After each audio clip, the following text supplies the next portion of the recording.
party wagon and hold on to your pizza. Hello, everyone, and welcome back to Epic Tales from the Sewers podcast. I am your host, Justin, and I am here with a very special guest today. My guest today is an artist of the upcoming comic Bounty Bullfrog, right? He is a cover artist of one of the variants for the Last Ronin issue #1 and the special variant of Teenage Mutant Ninja Turtles number 99, Mr. Jason Flowers. How are you? Good. Thanks for having me. And hopefully, did I get everything right? Yeah. Okay, all right, good. I also will be doing a new variant for issue 5. So. Oh, no kidding! Yeah, that's fantastic. I'm excited for that. I've been holding on to that one since issue 1, and I'm like, So here's the thing: are you in the same boat as the rest of us with the story? Like, do you have any? So you have no clue. Okay, no clue. Like I'm reading it. A couple of people who I feel bad when they bring these guest artists on, and I've been on with a couple of them where they'll like ask them like, so do you know what's gonna happen? And they're just like, well, like, yep. And you can see them faking it, but I'm gonna be straight honest with you. We all know nothing. Like, yeah. The people that know are the people drawing this right now. And that is why we're waiting to ask Mr. Ben Bishop to come on. Right. He did a we just did an episode that was a preview. Our second to last episode was a preview of the third issue, which was just released and all that. So, I specifically talked to him and said, let's not get you on until afterwards. That way you don't have to worry about what you can or can't say. Right. And then it's like, because he's like, well, I feel weird if I come on and I can't say anything. I'm like, I get it, So, because of course you're gonna have all those questions that you answered, and you can't be like, you don't want to get him in trouble, and he doesn't want to get himself in trouble.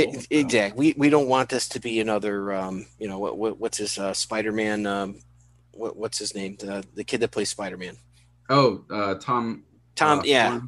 Tom, yep. Holland. Yeah. We don't want it to be like him. So, nothing you can do about that. Yeah. But that's interesting. So, are you reading The Last Ronin? Yeah, of course. Okay, good. I don't get to read many comics these days because I'm so busy just making art, which is good, but bad at the same time. It's kind of weird. Like when you work in comics or you work making comics, you barely have time to actually read comics. So it's I do try to make an effort to at least pick that up, especially with this 5th cover. I'm trying to do something different than just a normal like strike a pose that you normally see on all the covers. So I'm trying to do something more integrated into what's going on with the story. But that's cool. I'm trying to pay attention to who's alive, who's not, and like what characters are going to be in it, so that way I can kind of incorporate that into the cover.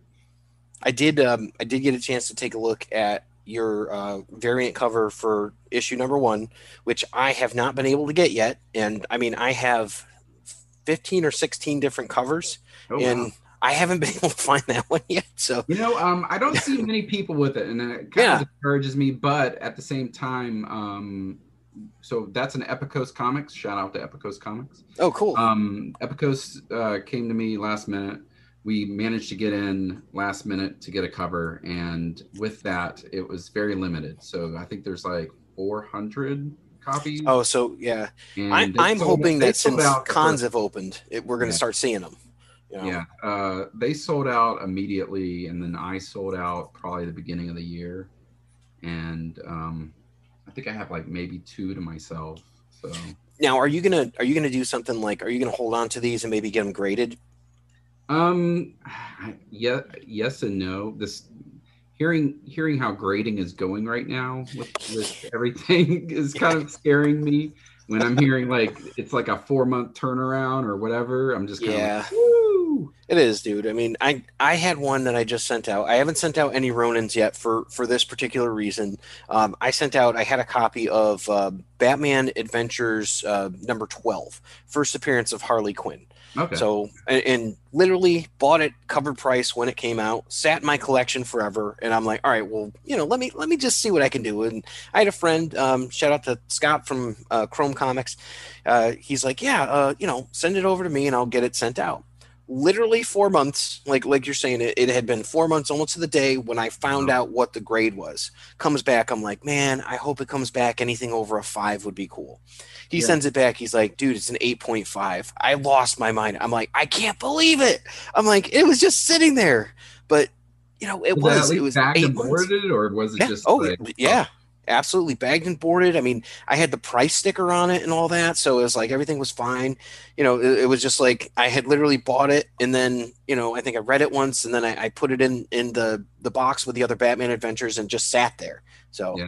but I was never a graded comic guy. But now it's like if you want to kind of have something in your collection, and it's like you're investing in these covers, it just kind of makes sense. Oh yeah, I mean, I love them, but I do take stuff where like people come to me wanting to get like remarks and stuff, and Hmm. like, hey, can you send this to CGC? I don't mind, like I'll do that, no problem. But personally, for my own collection, I haven't tried submitting anything since COVID because Yeah, of yeah. It's because of it's how super backed up. yeah.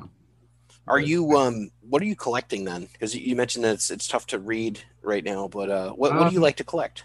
my addiction exceeds past comics, so I love comics. Obviously, I'm more of like a dollar bin guy. I'm always one of those guys that's always in the dollar bin. Ah, a But since we Valiant can't do fan. that, yeah, we can't do that right now. I was on a kick for a little while, like on eBay, looking for like Image comic lots. I don't know what Nice. happened, but like mid 2020, I was just like, I need like the Image comics from the 90s, and I just need Dude, I did the all same that thing. stuff. I So tried to find every comic that I could from 1 through 28 of Wildcats. That yeah, was not easy, yeah, And yeah, I'm like, all right, let me try this out. So, and I was like, all right, I'm just going to read them all because I wanted to read like the Chris Claremont arc, and then I wanted to read the Alan Moore arc, and it goes from Jim Lee to Travis Charest, and I'm like, wow, this art got so much better. This is amazing. I'm like, he just gets these characters, dude. yeah. How do you do that over Jim Lee? But he That was did, that was you know? when Alan was writing it, though, Yeah, right? Yeah, that was, yeah. And they changed everything. They're like, okay, we're not on Earth anymore. The bad guy's dead, and we're going to take this and become some sort of geopolitical, statement against like classes and stuff. And I'm like, all right, I'm in. It's cool.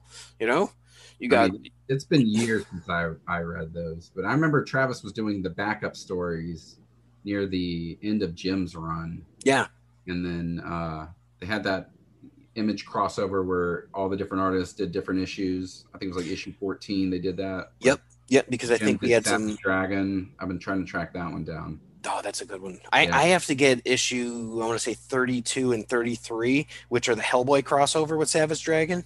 I need to get Yeah, that those one. are good. Those are good. Man, Um, that book is still going.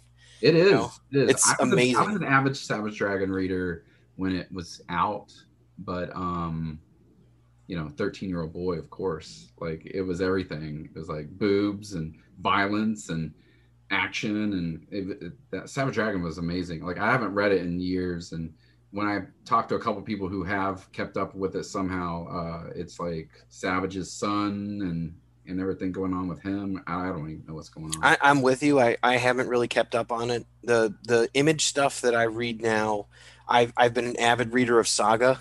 So up until they took their hiatus, so I love that. I'm trying to think of what else. I'm not much into some of the other stuff, but they've had some cool stuff. Invincible, obviously, really really good book.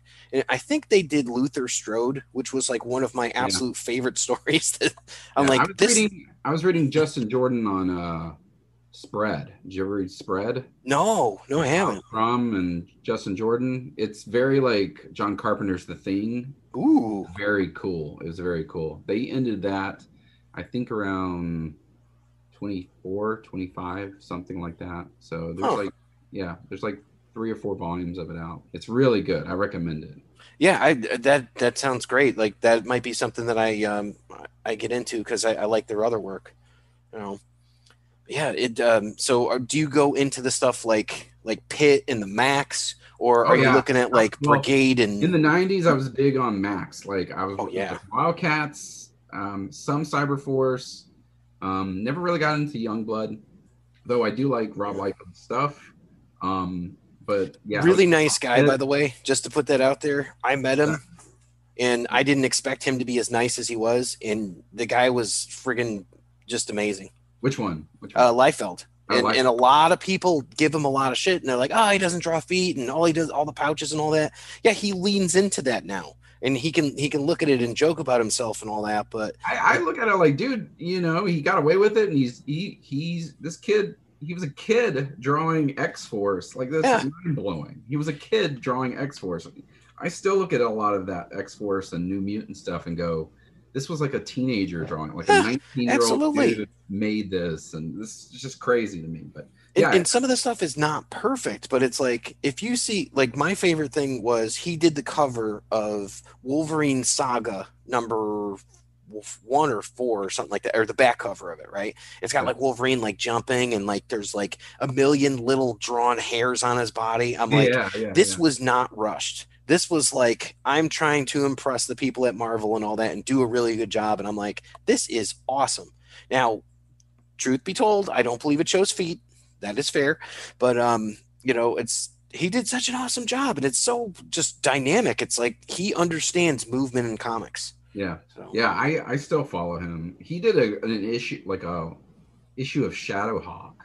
mm, It was like Shadowhawk number 0 or something, and it was awesome. Like, it was very, very impressive. But no, I'm big on, so I've been big on the like 90s comics, and I still buy a lot of unnecessary toys. So I did just find. So speaking of Wildcats, I did just find a Voodoo figure nice. and I think I bought Spartan at the same time, but I took Voodoo out of the package.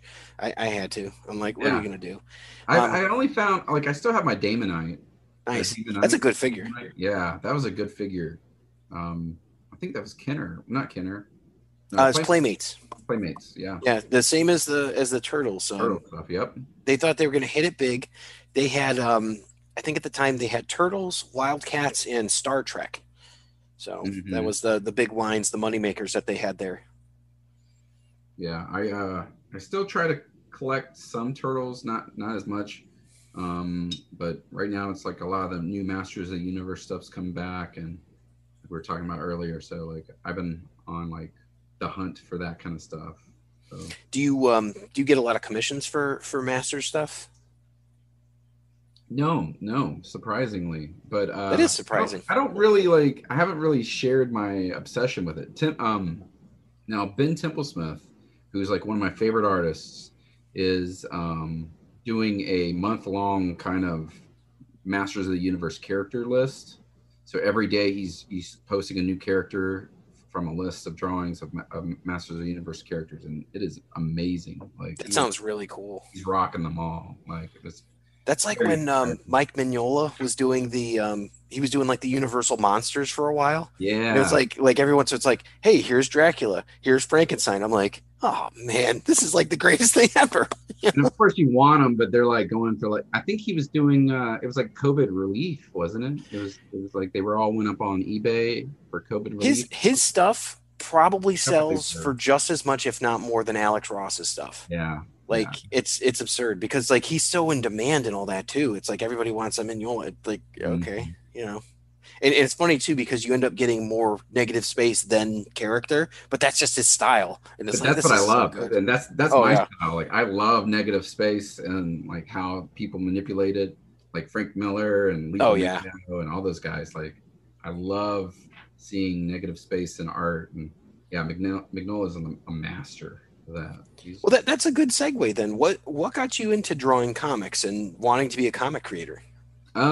well, I grew up as a kid in daycare, so I was always in daycare, and I always was drawing. And when I was like, first, second grade, I still remember having like the Teenage Mutant Ninja Turtles first volume, that was like the colored volume Hmm.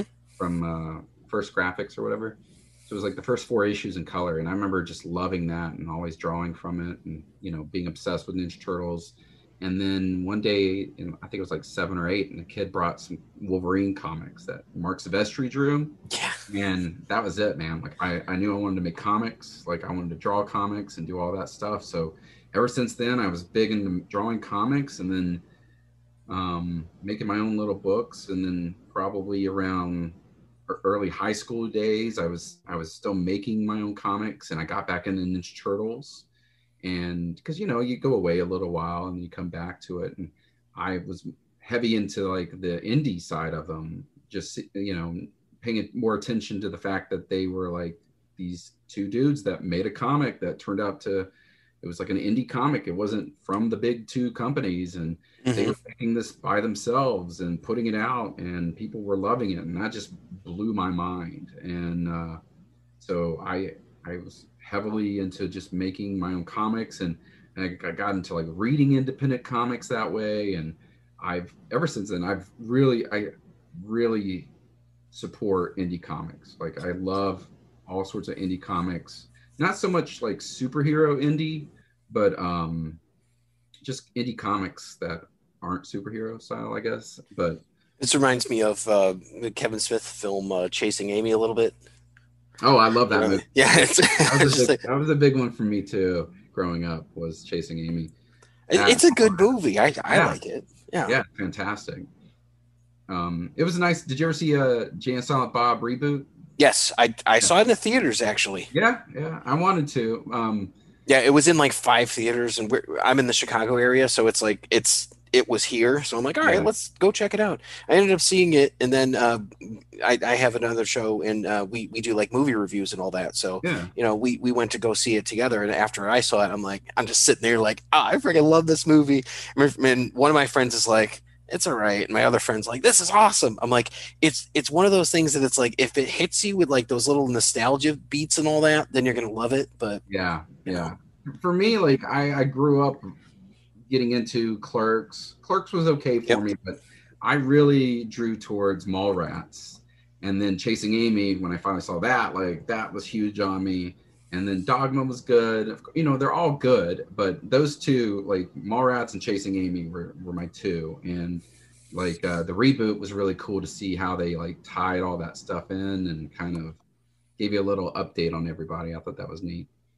So, as a creator, do you ever put Easter eggs or things like that from stuff that you love in there? Like, we ever find something like that you really like a little like, oh look, it's a ram sled or something like that from Masters, like in your work. Like, you ever do Yeah. that?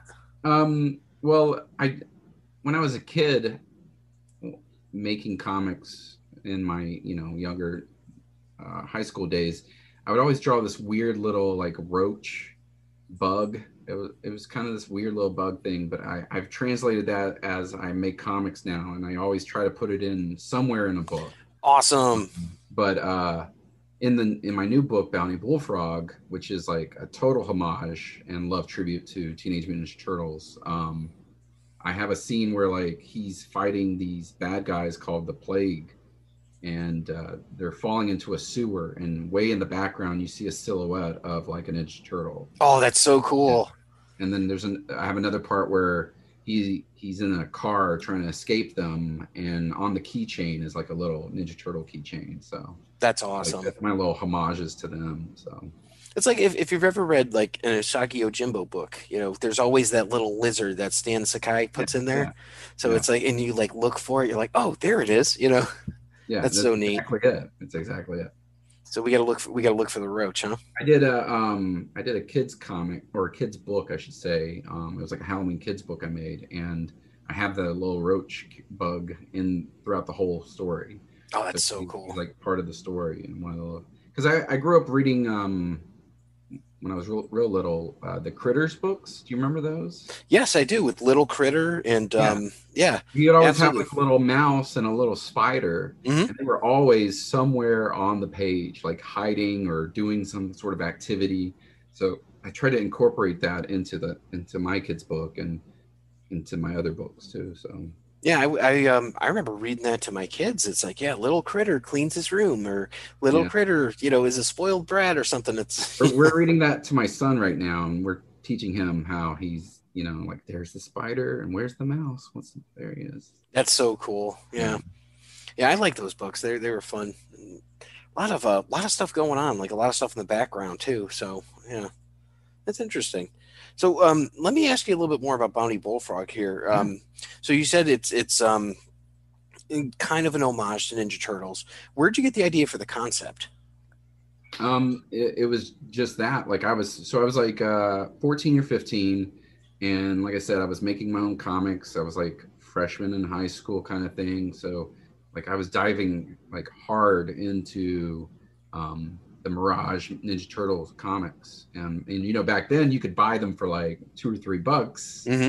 For, You're you like, know, oh, what's happening yeah, today? yeah. Donatello made a mech suit and they're fighting vampires. Let Okay. me let me go to the comic shop and just buy issue 3 of Ninja Turtles for like $10 tops. You know, Hmm. like you could just do that. Now you can't. They're like $300 or $400.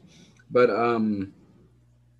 yeah, I just was really obsessed with that, and I was reading like Lobo at the time was actually really cool. Like I love Simon Bisley's art. So Lobo is never not cool. I just want to yeah, put that out there. yeah.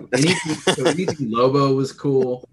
And so I think at that point I was reading like Lobo's Back, where Yes. he gets killed and goes to heaven and comes back in all these different styles, and it was really cool. And so I was like, I wanted to create a character that was like a homage to Ninja Turtles and had the attitude of Lobo, and that's where I came up with Bounty Bullfrog. So I made Bounty Bullfrog when I was like 15, and it was just very short, sweet, kind of, you know, 15-year-old storyline kind of thing where like he owed this giant mole creature dude money and they're chasing after him. It's just something silly and stupid, but um, I've had it for so long, and over the years I've tried to bring him back, and it just kind of clicked during COVID that like I want to bring him back. Like this is it. This is the time. Let's focus and make this happen. And so I kickstarted the first issue back in September, and then it was successfully funded. So That's I'm about to awesome. launch the second issue in Kickstarter. Yeah, that's why I Hopefully wanted to this get you year. on. I Yeah, was looking. You got a lot of good stuff going on. thank It you. looks like you've got the Summer of Turtles commissions. Yeah. The I Like Turtles.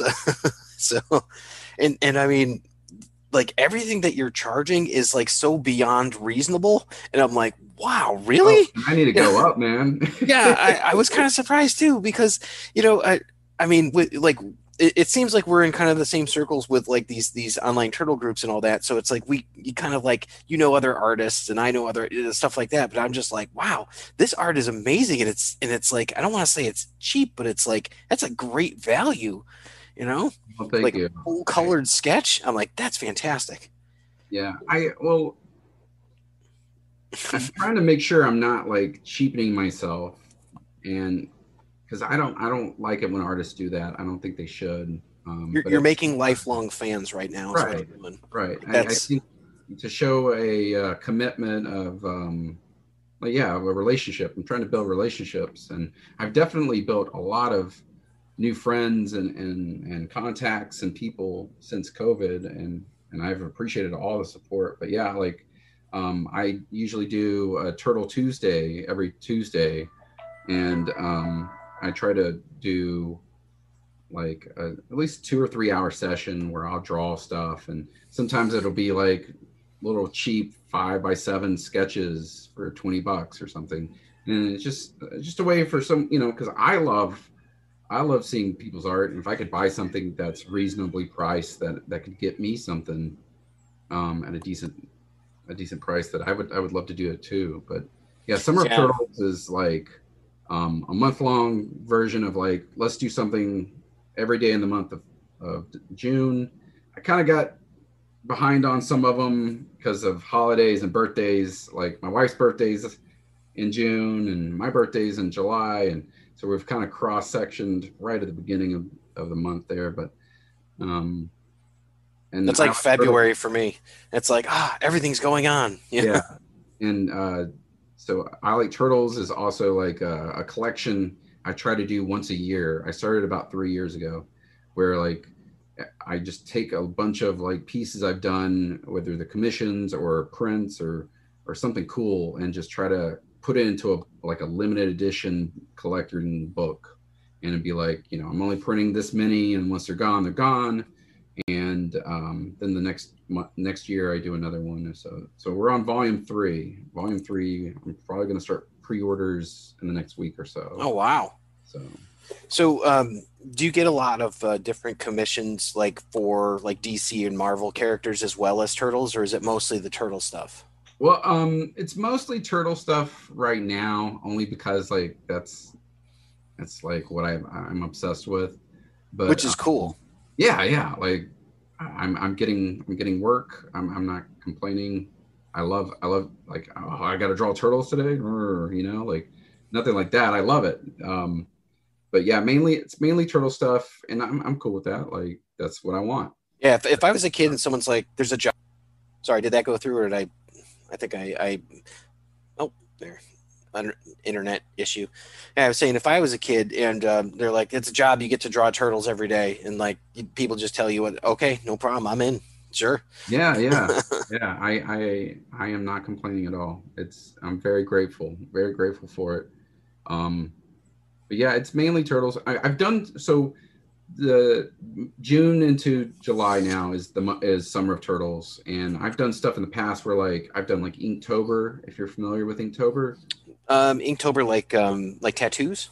No, so in the month of it's Jake Parker created this thing called Inktober, where like in the month of October, to help artists kind of like do something cool, every day in the month of October they draw and ink something and just Oh, post cool. it. Yeah. So it became this huge thing, and still is, to where like, so every day in the month of October a lot of people do like horror stuff. So I started doing like horror pieces once a day, and then that grew into, I think a couple of years ago, I did a month-long Turtles one.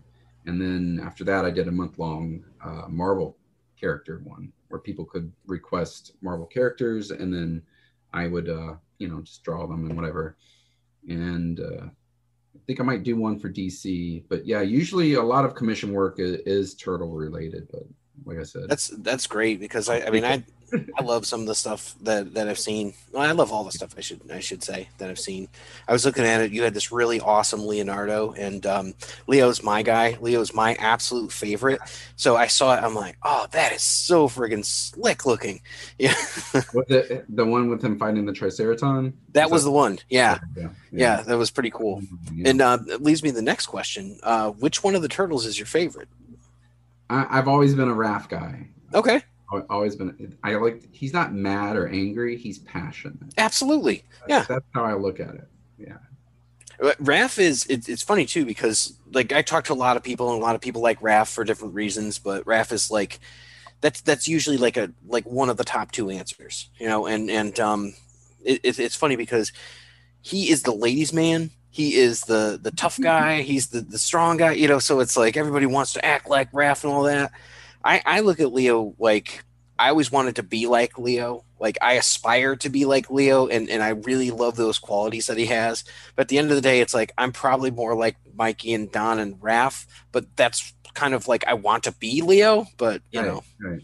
so I and I I always hear you. look at it like the just the sarcasm. I'm very sarcastic, and I get very passionate about stuff sometimes. So Which is great. I mean, that's makes life interesting. It's not you go through and you're like, oh, I kind of like that. I'm ambivalent. I'm apathetic. It's like, what does that get you? Like we're here because we're passionate about comic books. We're passionate about like talking about creations and in Ninja Turtles and stuff like that. It's like if you were just like blasé about it, it wouldn't be interesting. exactly. Yeah, and I mean it's nice too to like to be like I don't know how old you are, but like at our ages and all that, and we can look back on stuff like Masters of the Universe, which came out when I was like 5, and be like, this is the most popular thing of this particular year. Right. That's really cool. I just turned 39. Oh I'm well, accepting here, it. I'm congratulations. accepting it. You're a year shy of my age, so There you you go. know. But it's so cool because it's like I remember this stuff growing up, and He-Man was everything until Hmm. Turtles came out, and Oh yeah. then that became everything. Oh And yeah. it's like that's like I still haven't truly gotten over the Turtles craze. Yeah. That's what hit me the most. Like I got into some Power Rangers like the first couple of seasons, but and I still like it, but it's not like I couldn't tell you the different series or the seasons and stuff. But I was I did just at the it. end of that, so it's like Yeah, it yeah, didn't strike me. So I'm like, all right, it's cool, monster. yeah. It's Like I got into some of it, but it wasn't yeah, like it was no turtles for me. Definitely. yeah. And I think it's one of those things like I used to see it like I was in junior high, so by the time I got home, I think that was like just off. So I figured if you were a little bit younger, you probably would have been home and watching it. But I Right. was like getting out of junior high school and coming home and catching like the last 10 minutes of the show. So I'm like, it doesn't really connect with me. I think it just comes down to timing. Yeah. Their crossover with the Turtles was great though. I That see. was a I never got to read that. oh you I heard it was good. It looked good. okay.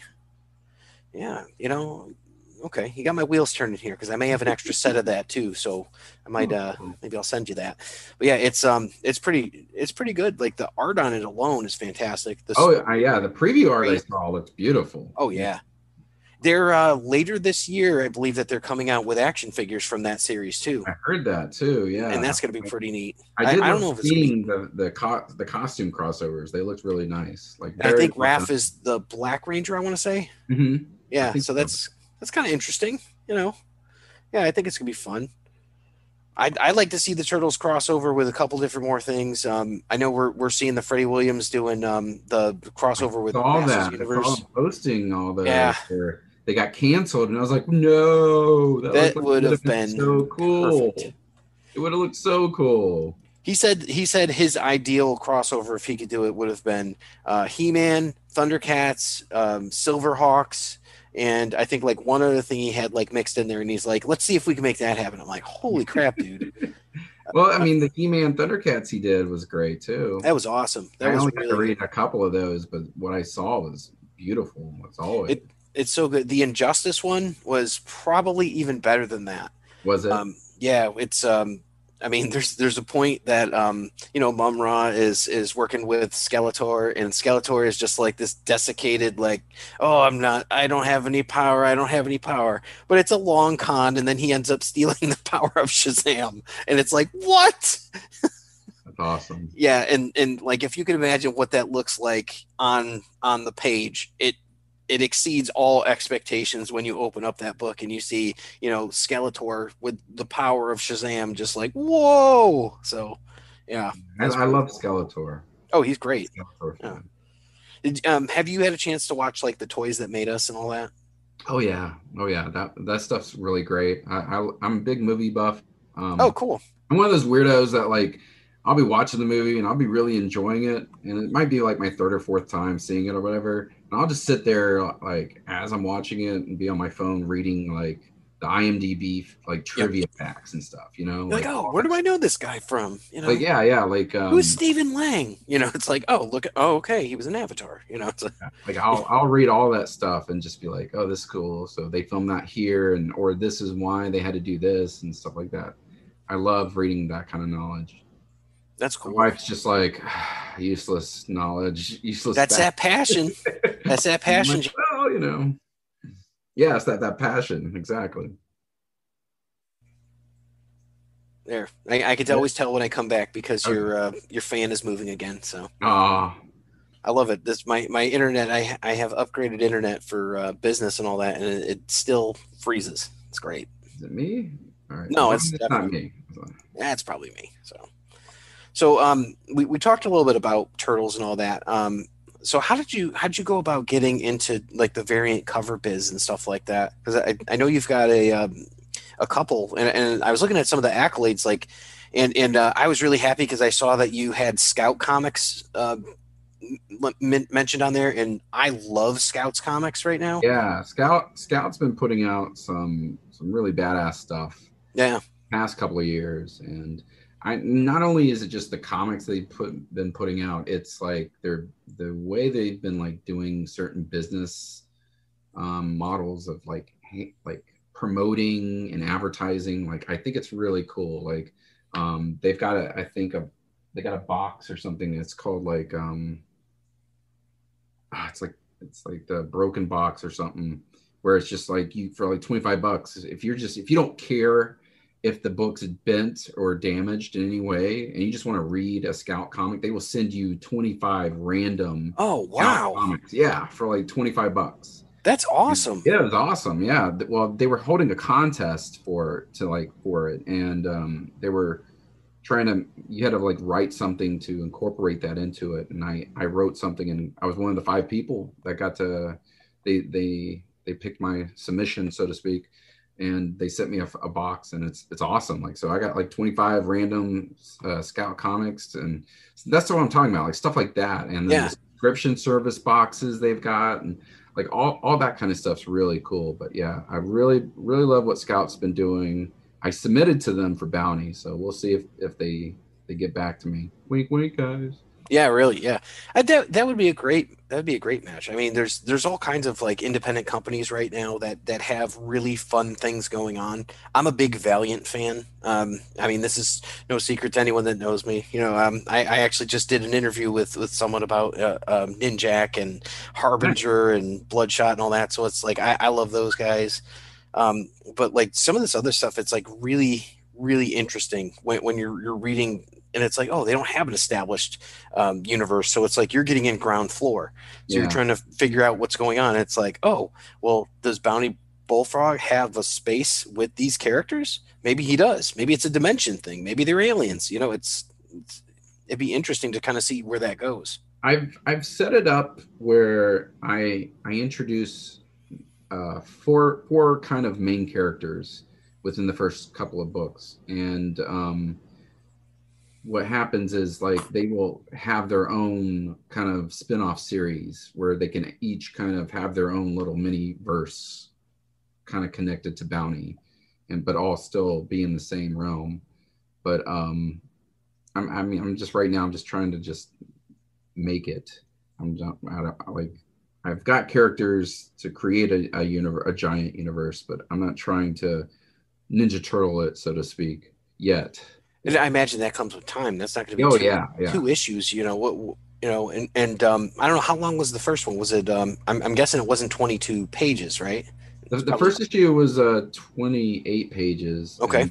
and I'm trying to write it now where I can keep it down to like 20 to 22, so I can get these books out a little faster than Awesome. than doing that. And since I kind of know where I'm going now, because when I did the Kickstarter for the first issue of Bounty, it was kind of like, well, we'll just do like I hired a colorist, and I was just like, okay, let's do like the first 6 pages, 6 to 8 pages. Let's post them up. Let's see if it'll gain any interest. And if it does, then we'll move forward with it. And if it doesn't, then I didn't make a whole comic wasting my time kind of thing. Because I've got like 8 different ideas sitting on the shelf back there. And it turned out people really excited about it, which kind of was awesome. And so now I'm like, okay, cool. Now I actually need to write this and kind of really get this story fleshed out. So there's been a big gap. What is this, like 6 7 month gap between the first issue and where we're about to do the Kickstarter for the second one? But I've been taking that time to actually like create a storyline and outline like story plots and story arcs and where I want to take it. So that way I'm not sitting there waiting months and months and months before another one comes out. That's great. That's so you have like a clear direction of where you want to go. Exactly. Because like I made a book called AI Wars, and I was kickstartering that, and it's like my love tribute to like Contra and Metroid. I love old Nintendo video games too. Like I'm obsessed with that kind of stuff. You'll have to listen to when you listen to this episode, right? My theme is based on the old Konami Ninja Turtles music, so Nice. it's pretty Nice. slick. So I'm Yeah. with you. I am with Yeah. you. Yeah. Yeah, anything Konami was good in the Nintendo realm. Love Castlevania. Yeah. Anyway, Yeah. so Metroid, Aliens, and Contra, and I loved all that stuff. So I made a comic that's just kind of like a '90s throwback to like action, over the top, crazy alien suspense kind of thing. And with that, it was kind of like that same thing where I put out the first issue, and I was just like, I don't know where I'm going with this, and I had to sit there and flush it all out. But in the end, Caliber Comics, who is a big publisher in the late '80s, early '90s, Hmm. they've come back now, and they've been publishing a lot of graphic novels. So they picked up that as a graphic novel, and they published it in 2019, I believe. So I was going to ask you about them too, because I was thinking to myself, that's not a name that I've heard in quite some time. Yeah. And I mean, it's weird. It's like, are they still around? They must still be around. But So they were really big on making, like this, putting out like a ton of indie comics. Like there are so many big names now that like they got their start somehow in some way working during like doing something with Caliber. Like makes sense. Paul Pope's in there, David Mack, Brian Michael Mendez, like the list can go on. Like I want to say the Matt Wagner was there at one point, I thought. Matt Wagner, I think he did a couple things. James O'Barr, Yep. Tim Vigil. I can just sit here all day. Philip Hessel. Yeah, and that's a lot of the stuff that I recall reading too. Yeah, the black and white old indie comics, and that's I really got into them from reading the old Ninja Turtle comics, because it was like, here are these black and white comics where it's just kind of stripped. You're not worrying about color, and you're not worrying about these flashy costumes or what's going on with this major villain. Like they gave you these storylines that were totally different and just like grit. It was just a lot of grit, and that's what draws me to like Kevin Eastman's style a lot. Oh, definitely. I love Peter Larraig's work, but the grittiness of Kevin's style is what I've always loved. There's something about Kevin's art, and I don't know exactly what it is, but it's like the way that he puts the ink on the page or something like that, where it's so distinctive, like even more so than like a Frank Miller or something like that. You can point out what is like, oh, Kevin Eastman touched this, like absolutely. Right. And I don't know what the exact piece is, because it's not like technically the best. It's not like spatially or like anything. Like you look at it, it's not like, oh, this is like textbook, comic book style. It's got this rawness to it. Yeah. And like we're talking about passion, it's like you can see that in his work. Exactly. Like everything that he does, it's like it's so distinctive, and it just resonates with like these fans. And I don't know, it's like one of those things where I have a book of Kevin Eastman art. Like I just adore it. It's so good. Yeah. Yeah. I remember when I first met him, I the first time I ever met Kevin was at San Diego Comic-Con, I think like 2002. And it was the only time I ever went to San Diego, and I just happened upon the Heavy Metal Comics booth. Oh, nice. And, he had just put out, I think at that show he was releasing, it was his autobiography or his art biography, whatever it's called, of the Turtles biography book. Okay. All his original Turtle stuff and everything just collected into this book. And it just blew me away. Like I still have a photo where I'm just with him, and my eyes are just like, you're like, ah! Holy shit! I'm meeting Kevin Eastman. It was really cool. He's the most down to earth guy. He's super awesome. Yeah, even today, even now, he's still super awesome. And like that's. You get to interact with him anymore since you're working on the Ronin, or? I've seen him at a couple of shows, and I've said hi, and a buddy got to let me sit in on his private signing, and I got to talk to Kevin for a hot minute right before COVID. Oh, nice. He was at a show, and I got to talk to him for a couple minutes, which was enough.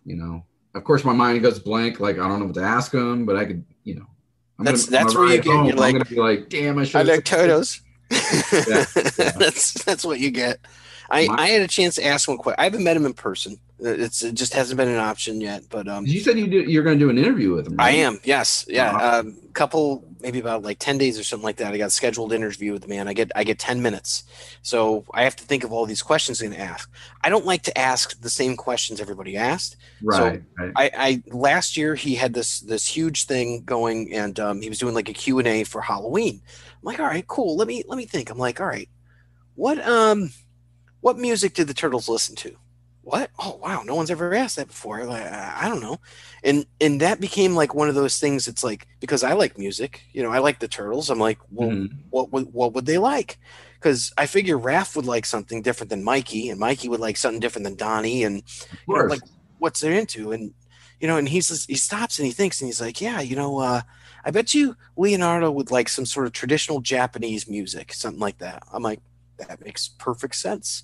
Donatello's probably into like techno or some sort of like dubstep or something. Okay, all right.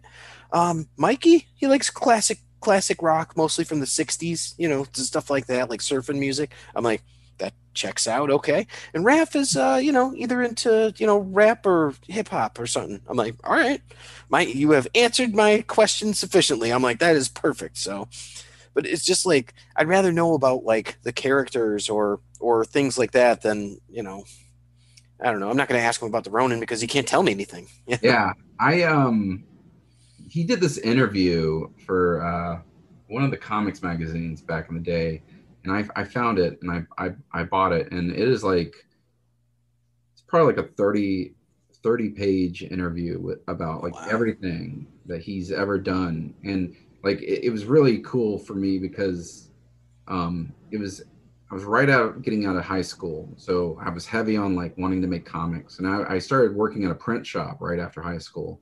So I was doing my print shop stuff during the day, and the owner was cool enough to let me like stay at the shop at night and just kind of draw and make my own comics whenever I wanted.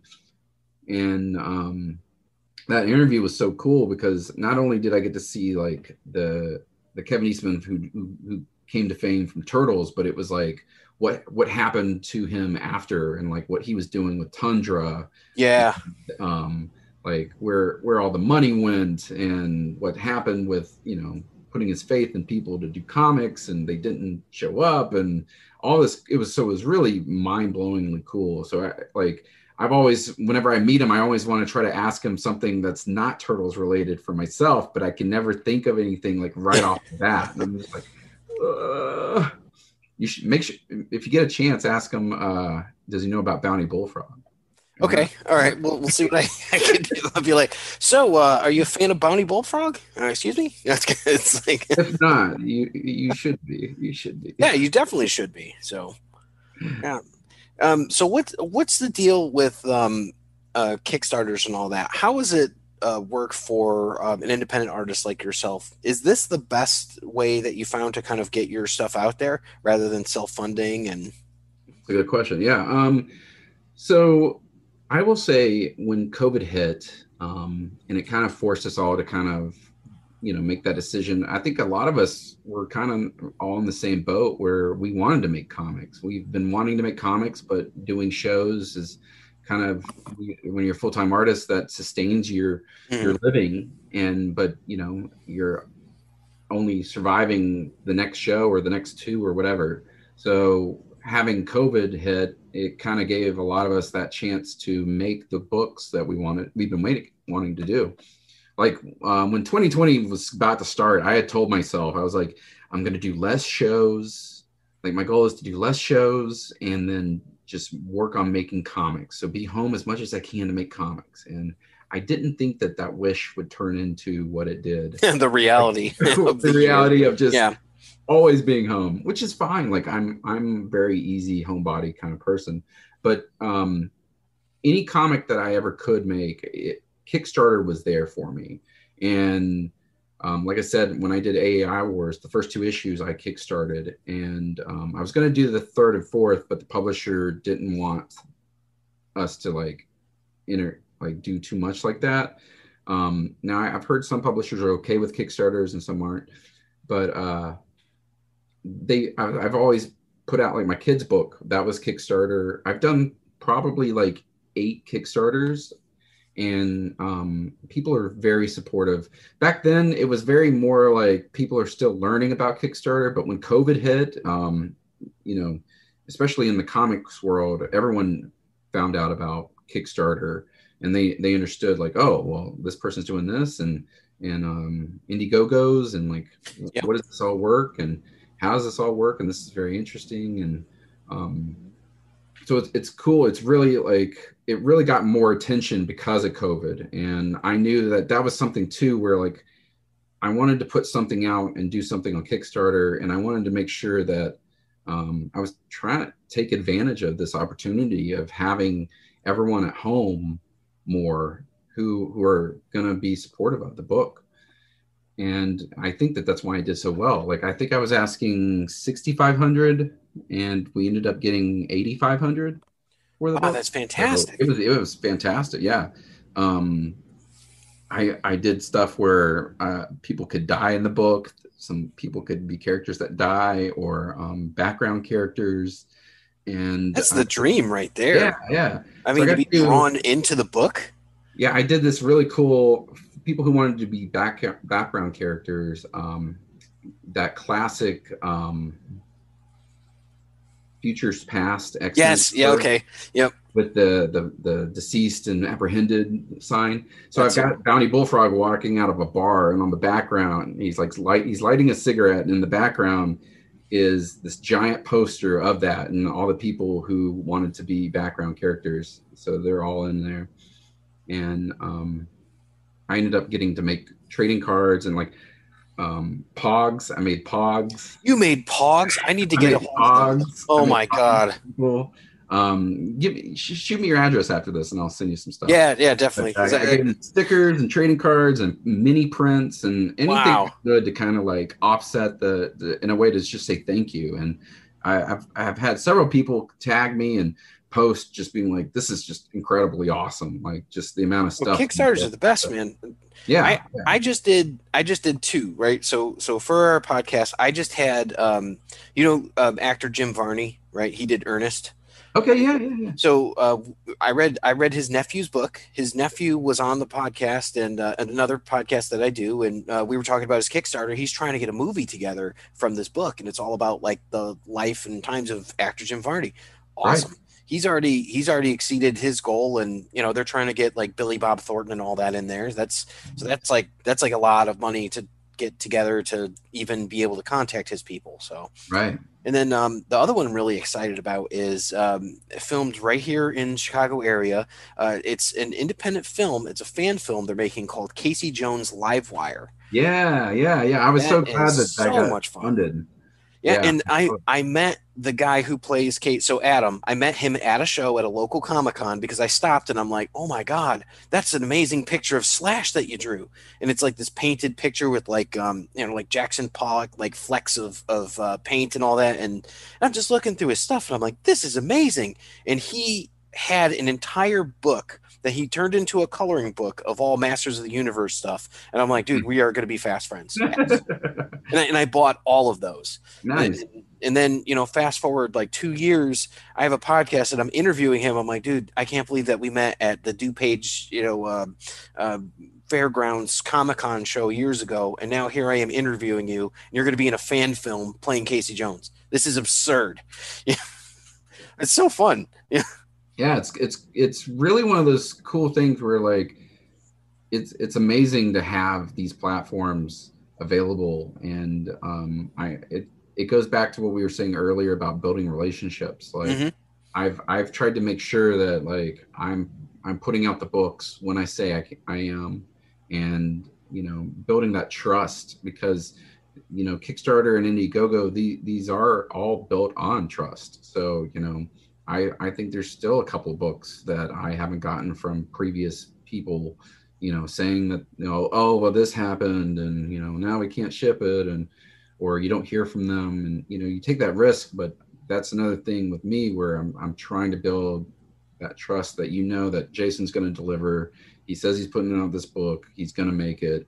And as long as, you keep people notified on like the status of how it's going. Exactly. So you don't lose interest. Yeah. You're never going to be more interested in that project than the first day that you sign up. So imagine if that's like 100%, and then the next day it's 97 and goes down from there until you get that next email that brings everything back up. It's like, okay, now we're at 85% interest again. And it's like, I can't wait to see what happens with this frog. So, it's keeping, and that's the challenge with social media and all that, keeping fresh content and stuff in front of the people. And, because you do sometimes forget about it. Yeah. It is that whole, we're built on, if it's not in front of us, we forget about it. Mm-hmm. So you're trying to constantly like keep it going and keep it in front of people. And it's a lot different than it was when, in the 80s and 90s, where there were certain channels, and that's all, and certain TV shows and certain comics. And now that's like blown up even more. There's Well, you like had to know thousands of like the panels. right magazines to order out of or something. So, Right, right, like maybe you would get a copy of Fangoria or you get a copy of like Heavy Metal or something, and you're like, oh, well, in the back here, that's where I order all of my Joe Barr comics so I can read the right. Crow and it was like. Or you had that one friend in high school who came in with the black trench coat, and he's like, "Oh man, I really want to turn you on to this series. Check this out." Then he's like, "All right, later I have to go play Vampire the Masquerade." It's like, okay, later. Yeah, So like, you have a guru, Gandalf, if you will. everything's more noticeable now and more accessible. So yeah, you do have to kind of like step it up and keep in the eye of everybody. But um, I'm hoping I can kind of continue that with Bounty. So we'll see. We'll see. Yeah, and I think everything that I've seen on it, it looks really cool and interesting, and I like the insights that you said of how like you've got that Lobo influence because Lobo is never not cool. You Yeah. know, I I I mean I did have like the same conversation that literally anyone who's ever talked to Ron Mars has had about how like you know, he's like, if I can go one day without someone talking to me about that Lobo versus Wolverine, Marvel versus DC, then that would be a great day. I'm like, I'm so sorry. It's just like, what else am I going to say? So, like we had a little interview and just talking, and he's like, man, they had a piece of a panel and like the whole page, if you look at it, there's like just two little panels of Lobo versus Wolverine. We had alternate stories drawn up in case the other one won and all that. I'm like, oh, so there was a little panel that existed for art where Lobo actually won. I'm like, cool. I But wonder, I'm a big how that went. Was it like a flip of a coin, or was it? absolute landslide. Yeah, Lobo lost by a completely huge margin. yeah. So, and like he was saying, it's like they had the big panel of the art, and he's like, I think it was like Hulk versus Superman in that issue, which took up like the Right. majority of like the splash page and all that. And then you had like this little thing with Wolverine and Lobo, and it was just like pasted on. I'm Yeah, like, I that's remember when that happened. I only remember mainly like I remember like Captain America fighting Batman, and I remember Hulk fighting Superman, but yep. I really remember the outcome or anything. Hulk I remember lost. when they did like cross the characters and like the what was it called? Avengers and JLA. No, like the Imogula or Oh, something. the The amalgam. amalgam? No, It's a amalgam. the amalgam. Yeah, yeah, those were really cool. Dark Like Claw was seeing awesome. the Batman Wolverine, Such a good book. Jim Ballant drew that Yeah, that one is awesome. I love that that was one. some of the best Jim Ballant art that I can even Yes, recall. yes, And yes. I have the first issue framed actually You because do? I Yeah, loved it so much. I had the cards, all that stuff. But yeah. I love all that stuff. oh man, now you got me thinking. So Bounty Bullfrog gets the crossover with one character from another company. Uh, It could be Turtles. It could be not Turtles. Who would you want to cross over with? well, see, of course, I'd want it to be Turtles first. Like that would be my big thing because like I was big on Creed from Trent Oh Kanuga. my God, yeah, Dude. And again, it was these inspired stories of like, that was a good little book. he was like 17 making his own comic, and he was in Wizard magazine, and he was like 19 talking about it. So like that just made me go like I'm like 16 right now, and like that's 3 years away. Like I want to make comics and publish them. He had his So own action figure too. yeah. So when he caught the crossover with Ninja Turtles, like that blew my world more because it He was did. like He did really also cool. cross over with Cyberfrog, just so you know. Right. He Yep. did. He crossed over because it was him, Ethan, and Matt Martin at the time. They were all like the Hall of Heroes or something. Oh, okay. Interesting. Yeah, they had their own little company called Hall of Heroes that the comic shop owner was doing, and then Trent went and did Creed. He got signed with Lightning Comics, which again was like some no name company. And then I think Ethan did Cyberforce with Harris Comics, who was doing Vampirella. That makes sense. Yeah. Then Matt Martin was doing Snowman with First Entity Comics, who put out like Zen. Do you remember Zen? Oh, Zen the Yeah. Intergalactic Ninja. I have several of those actually. Bill Mouse or is it Mouse or Mouse? I I like that book. I mean, and Yeah. it's so funny because they made an NES game of that too, and I Yeah, remember yeah. I Yeah, just I never got loving to the play hell the out of it. NES game. I mean, it was big. It had like toys and video Yeah, games, and its own yeah. console. It was I big. liked it. It was decent, and it's one of those things where it's like it hit in that ninja craze where it's like, Yeah. all right, Oh yeah. everything's ninjas now. Like a couple years before that, it's like everything's Australian. You know, that's I have one of my characters is his name's Metal Mantis, and he's like I tell people it's kind of like a cross of like an Australian praying mantis and colossus. oh So cool. like or Jax. So like he's got these giant metallic metal arms and like a praying mantis head, and he talks Australian, and he's just kind of like this big dumb blocky guy, but he's like one of the main characters in the book. Oh, So that's so neat. yeah, I don't know if you've ever played Mass Effect, but there's a character called Garrus, and he's kind of like a giant grasshopper alien, but he's like a sniper soldier and all that. He's my favorite character in that entire franchise. I'm like, you could throw the protagonist out, anything like that. Every time I go out with a party, Garrus is in my party. So I nice. just love that guy. So yeah, I love those sort of like anthropomorphic stories. Yeah.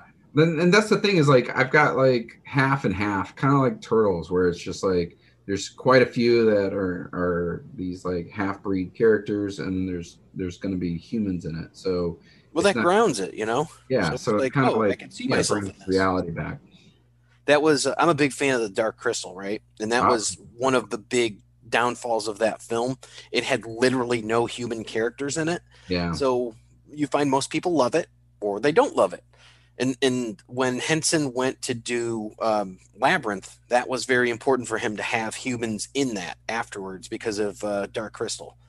So, And yeah. see, it's stuff like that. See, that's stuff that I love to know, like the knowledge, because it's like we all have to fail in order to succeed. Hmm. And he wouldn't have succeeded. Like I love Dark Crystal. I love that movie. So to me, it was great. But like you said, it's kind of a back and forth. But It's not for Labyrinth everyone. was about Labyrinth. Yeah, I mean, everybody yeah, loves you have Labyrinth. David Bowie. So like, what are you gonna? You ever see the pictures of like someone sticking their hands between his arms to do like the Fushigi? Yeah, yeah, yeah, yeah. That's so cool. I'm just like, wow, how's right? he Like, doing? oh, He's not I'm, doing it. I'm What? like, he could do all that and play guitar. Wow, yeah, that's pretty cool. 'Cause I was just watching some Netflix thing, and they were talking about like behind the music kind of stuff almost, and they were talking about like they recorded from start to finish and never had to take a second take on it, and the only person to ever do that was David Bowie. That they did recorded a whole album like the Sounds like second they Prince. started it. Yeah, yeah. Like I love Prince, I love David Bowie, and then I can go to like Nine Inch Nails or something crazy, like totally in spectrum. But I love all those people. But yeah, David Bowie was one of the first, one of the few that ever did it from start to finish without having to record it twice. And I was like, that's awesome. That is definitely, and David That's Bowie used to David play Bowie. with Trent Reznor all the time from Nine Inch Exactly. Nails. So, and Nine Inch Nails has the song Reptile, right? So, Mhm. is that do you have any sort of like listening material or anything that you listen to kind of get yourself jazzed up for drawing? Is there any like thing that you go to, like that you listen Um, to? people are gonna cringe, but I love emo music. I grew up with emo music, so um, I love bands like that and like indie rock and So emo music, I think of like Jimmy Eat World, Dashboard Confessionals. yeah, well, yeah, some Dashboard, Jimmy Eat World, definitely. Like My Chemical Romance, Yep, Say yep. Anything, Pierce the Veil, stuff like that. Like, um, I was big into those bands, and I can't get them out of my head. So I listen to a lot of that. When I do my Turtles Tuesday, I try to listen to like something that's like very basic, kind of no lyric word stuff. That way, it won't get flagged.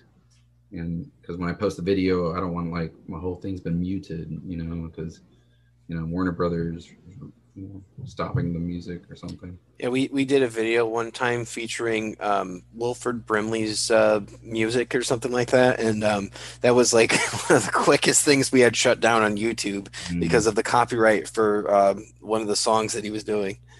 And I was like, oh yeah, Yeah, they've every once in a while right now, like I'll get a message on Facebook and it'll be like, half your video's been muted. And it's from like way in the beginning of last year. Yeah. And I was doing like heavy live streams. And I'm like, oh wow, you guys are that backed up on like tracking down people's music. So it's When you run a Facebook community like Epic Shells, we see we've only been around for a year, but you get like all kinds of things from Facebook where they're like, oh, this doesn't meet our content levels, and you're like, what? And you look at it and you're like, why are you taking this down? Like someone says like oh, I love it, it does this or something. I'm like, this is a positive comment. I don't know what their algorithms are or anything, or so sometimes it just seems so arbitrary. yeah, I've gotten a little bit better lately on trying to pay attention to Kickstarter. I'm not Kickstarter, Facebook and Instagram, because Mm-hmm. like it's just, for a while there it was like, all right, I need to like boost my numbers and people to see me and stuff like this. And now it's just like I don't like, they keep changing the algorithm Yeah, exactly. and everything. It's not about like anything anymore. You have to get like, someone to save the video and like this and share that and post this and post that. And I'm just like, I just gonna make the Yeah. art. I'll post it. People like it. That's great. And let the art speak for To itself. send it out with your Farmville or whatever you're doing. Yeah, like the Yeah. old days. Farmville. Oh my. I wonder like how kids are going to feel about this, because I have two teenagers who are not on social media and all that, and they're just like, oh, it's so stupid, what do you guys do? I'm like, well, in the early days it started out with you could poke someone, and I then never understood the poking. I don't either, Always it still thinking, goes on, yeah, it still happens every once in a yeah. while. Like, You have to like check, like, oh, buried in there, oh, this person poked you 7 years ago. I'm like, oh, all right, great. cool. And I try to tell them, I'm like, yeah, there was the Mafia War days, and then there was Farmville, Amazing. and then there was Word with Friends and Wheel and Family Feud. It's like, I remember all those. I never played that stuff, but I do recall it. I do yeah, remember. I wanted nothing to do with any of this stuff for like the longest time, and then and my wife at the time was like, oh yeah, you should get on this so you can send me stuff, and I'm like, this is terrible, I don't care. And I just gave her my account so she could do it. I'm like, whatever. So what are you gonna do? Yeah. But speaking of social media, where is the best places that I can have people follow you? So It's a good Instagram, question. Good question. all of those. So, like most artists, I have a Facebook and an Instagram and a Twitter and a blog and a Tumblr and whatever. I don't have a TikTok yet, but when I do, everything's just Jason Flowers Art. It's all one word, Jason Flowers Art. So it's facebook.com/Jason Flowers Art. And then my website is jasonflowersart.bigcartel.com. And that's where I'll have like when the last Ronin issue 5 pre-orders it'll be on my website. And then my I Like Turtle volume books and the Summer of Turtles and all that stuff, or any prints. I mainly keep it to like my books and stuff, and I usually save the prints for like conventions. But Which uh, makes sense. there's a couple of prints still on my website that are I kind of haven't like, seen anybody doing Ronin prints yet. I don't know if it's just because yeah. it hasn't been con season yet, but it seems like It no could be one's it could be making them. that. I've noticed a lot of people not doing mini prints. I'm the same way. Um, I wanted to do a limited print run of the first cover, um, but there's been like very. I'm trying to figure out how to say it. You gotta be careful what you're selling that's related to like licensed work, because it's automatically like IDW's work automatically when you do make it. So I've steered away from that. So I think we have to get permission first. So I may be able to do a print of issue 5's cover. I may not. I don't know yet. So Do you have a list of cons that you're going to be attending this year? so the biggest one I'm probably going to do this year is Dragon Con, because I live in Atlanta. I don't know if you ever heard of Dragon Con, but Yep. Yeah. it's one of my favorites. I've been going since like '98.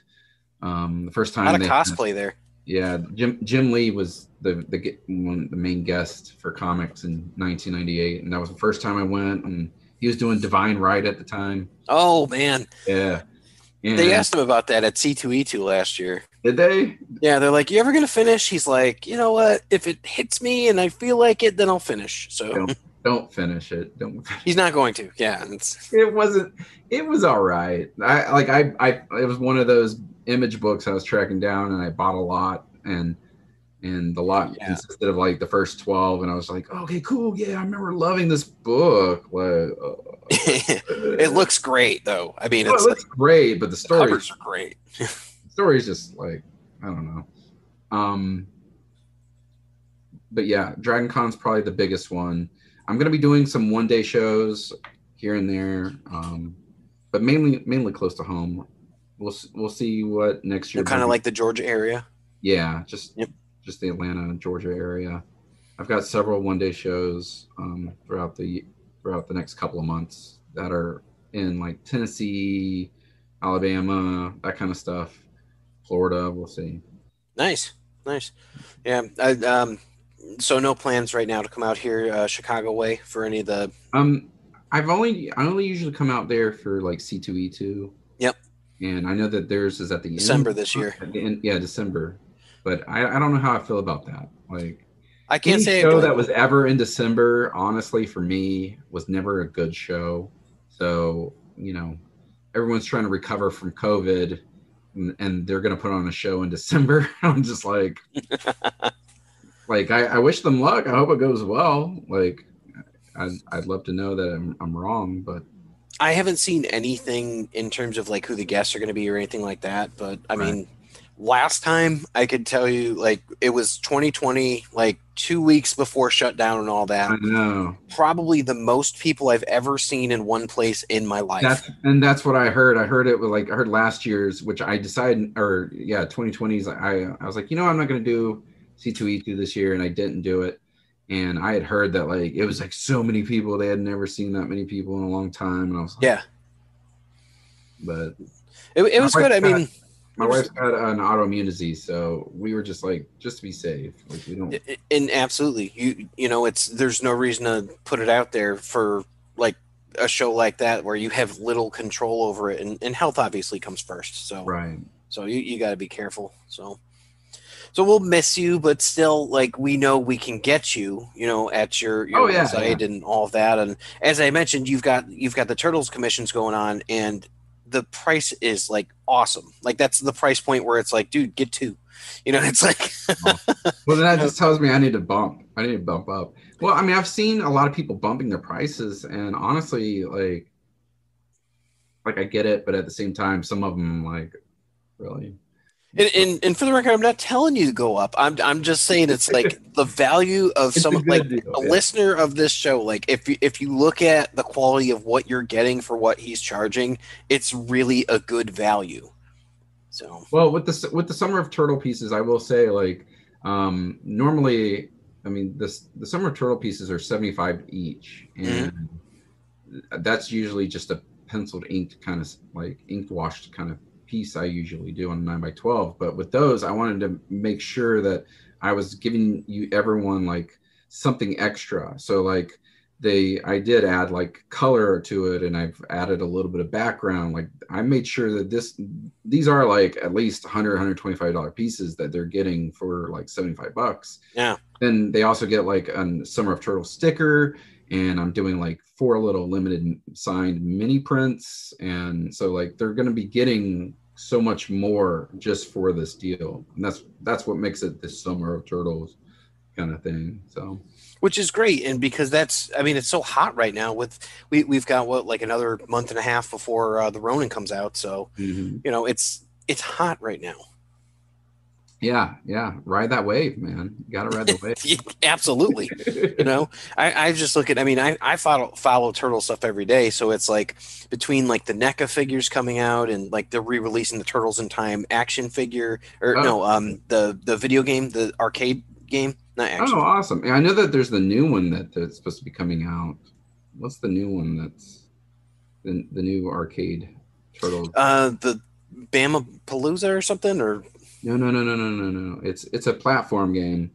I know there's one coming out on Switch, I thought. Yeah, yeah. It's gone Switch. Shredder's Revenge, that's what it is. Shredder's Revenge. Yep. Yeah, that one looks really cool. I'm excited That's for going to that. be really good. Yeah, I'm excited for that. But like Turtles takes up so much of my day, so it's like, I have my day job and then I have like Turtle stuff. So Nice, nice. which is okay with me. So Yeah, I love. Yeah, that's the hard part is, there's half the NECA stuff that comes out like I want it, but it's either delayed, and then or you can't find it at all in the stores, and yeah. then people who Oh do find it want twice as much for it, and you're just like that 4 trench coat set. I yeah, got of them in disguise, man. about $125, I think, and it's a Yeah, $99 figure. So I spent the money to get the April. I wanted the April, and I said, I don't have a good April and all that, so I spent like $90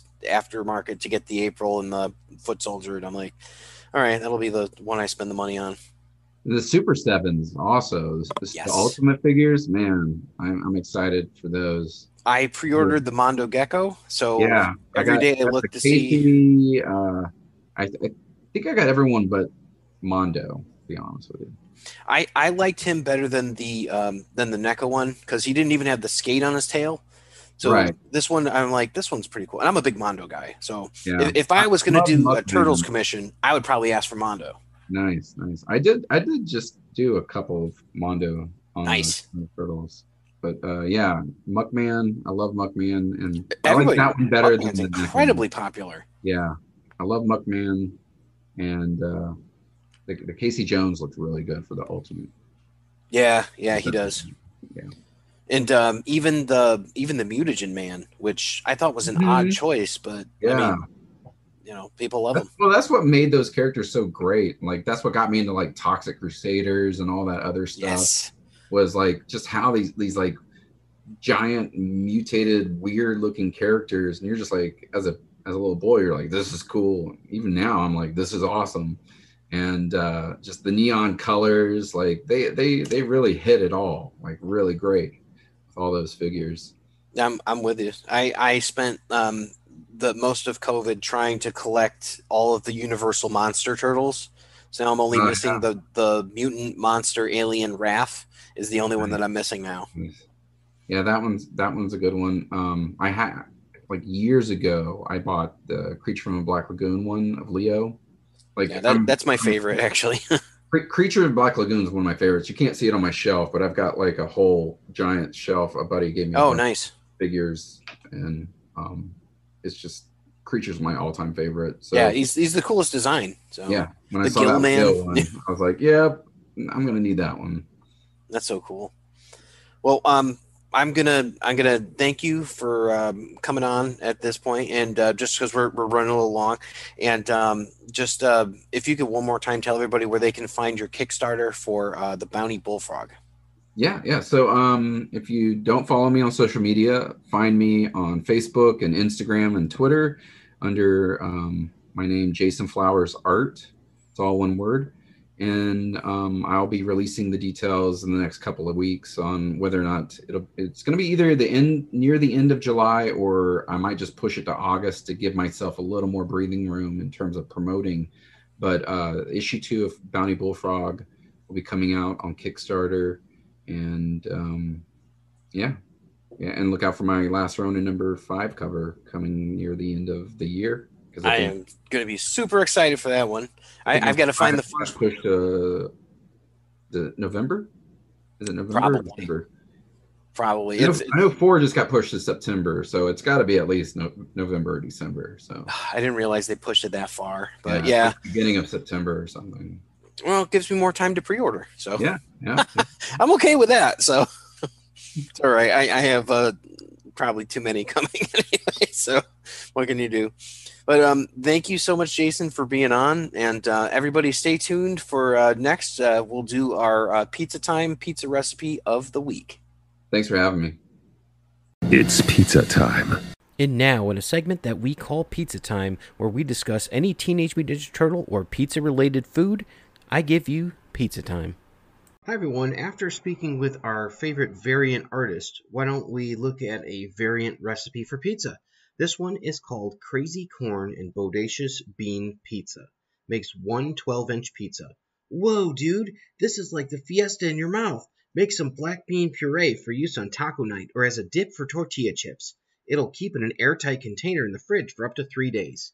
Ingredients: cornmeal or flour for dusting, 2 tablespoons of extra virgin olive oil, plus more for greasing, 1 15.5-ounce can of black beans, drained and rinsed, 1 garlic clove, crushed, 1 teaspoon of ground cumin, 1 teaspoon freshly squeezed lime juice, 1/2 teaspoon lime zest, 2 tablespoons of water, big pinch of salt, 1 pound ball of pizza dough, homemade or store-bought, right? 1 cup fresh, frozen, or thawed corn kernels, 3/4 cup shredded Monterey Jack cheese, 1/4 cup crumbled feta cheese or queso fresco, and finally 1 tablespoon of chopped fresh cilantro.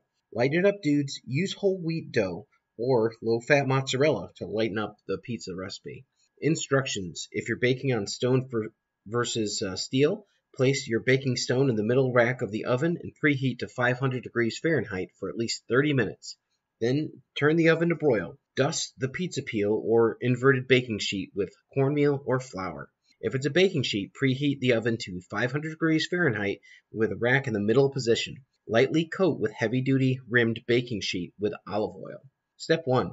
Toss the black beans, garlic, cumin, lime juice and zest, olive oil, water, and salt into a bowl for a food processor and blend everything together until the mixture is smooth and uniform in color. Taste and add more salt if needed. 2. Stretch or roll the dough into a 12-inch disc and place it in the prepared pizza peel or baking sheet. Step 3. Scoop the black bean puree onto the dough and spread it out in an even layer, leaving a half-inch border around the dough. Step 4. Scatter all the corn and then the jack cheese. Step 5. Shimmy the dough from the peel to the hot baking stone or transfer the baking sheet to the oven. Step 6. Bake until the crust is golden and the cheese begins to brown in spots. 6 to 8 minutes on the baking stone, 10 to 15 minutes on the baking sheet. Step 7. Remove the pizza from the oven, let it rest for 5 minutes. Sprinkle on the feta cheese or the queso fresco and the cilantro, and then slice and serve. Alright, thanks dudes. Hope you enjoy your crazy corn and bodacious bean pizza. Thank you for listening to the Epic Tales from the Sewers podcast. The Teenage Mutant Ninja Turtles were created by Kevin Eastman and Peter Laird. This podcast has no affiliation with Eastman, Laird, IDW Studios, Nickelodeon Studios, Archie Comics, or any other Turtles properties. This podcast is a member of the Epic Sewers Podcast Network. Be sure to check out our other great shows, some turtle-related, some not. Thanks for listening. Epic Tales from the Sewers is recorded by Justin Cooper. Cowabunga, dudes! Hey there, this is JB, and if you enjoyed Tales from the Crypt, then check out my show, Tales from the Podcast, where myself, and usually a very special guest, sit down to discuss the TV show, the films, the animated series, as well as the original comics. So check me out every other week on iTunes, Stitcher, Spotify, Google Play, and of course at talesfromthepodcast.com. Thanks for listening, kiddies. You're all a scream.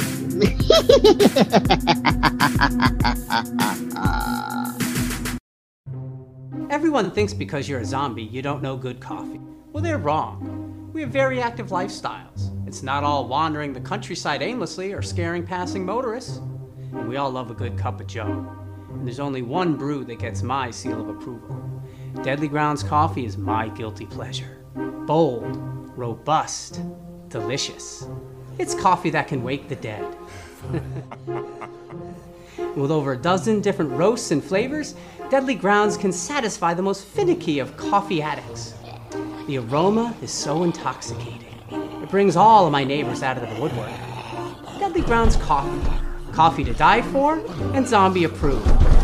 It's good to get a little deadly.